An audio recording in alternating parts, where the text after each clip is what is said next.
હાલો મિત્રો, મારી યુટ્યુબ ચેનલમાં આપનું સ્વાગત છે। જય બાબા સ્વામી, જય ગુરુદેવ। આજે આપણે 400 ગ્રામની એક કેરી લીધી હતી, એને આપણે છાલ ઉતારી નાખી। ત્યાર પછી આપણે એની ઝીણી ઝીણી કટકી કરી છે અને આપણે આ કટકીનું ગળ્યું તીખું મસ્ત અથાણું બનાવવાનું છે। તો આ કેરીને હવે આપણે તપેલીમાં કાઢી લેશું અને આને સારીથી ને ધોવાની છે એકવાર।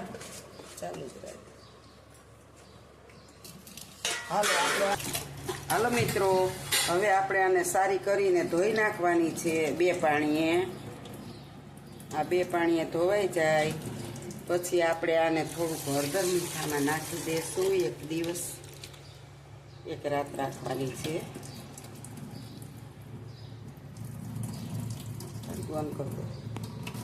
હાલો, હવે આપણે છે ને આની અંદર હળદર અને મીઠું ફેરવવાના છે। થોડીક એવી હળદર અને 2 ચમચી જેટલું નિમક, બસ આ 2 ચમચી નિમક આને આપણે છે ને સવાર સુધી રાખશું। હવે થોડીક હળદર આપણે નાખીશું, હજી હળદર ઓછી છે થોડીક, એટલે થોડીક નાખવી પડશે।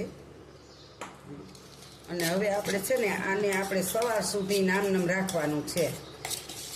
આની હવે પ્રોસિજર સવારે કરવાની છે। આને રાત આખી આમને હળદર મીઠામાં રાખીશું। હા,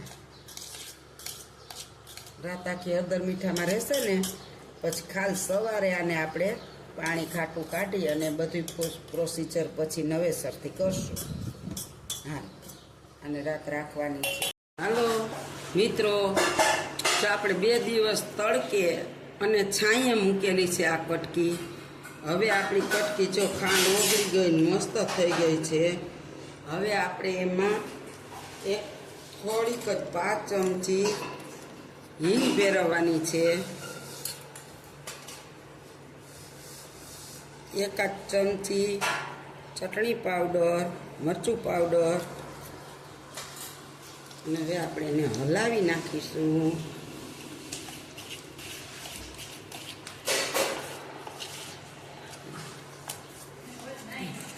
હવે છે ને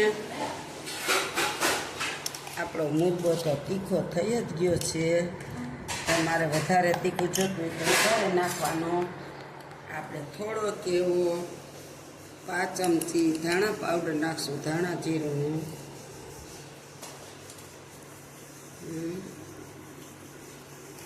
જો આપણી કટકી મસ્ત બની ગયું આપણું અથાણું।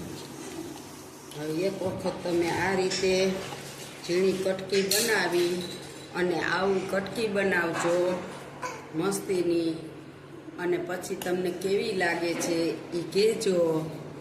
સારી લાગે તો કોમેન્ટ કરજો, અને મારો વિડીયો જો આ તમને અથાણાનો ગમ્યો હોય તો સબસ્ક્રાઈબ કરજો, શેર કરજો, બેલ આઇકન બટન દબાવવાનું ભૂલતા નહીં। બસ, જય બાબા સ્વામી, બાય બાય।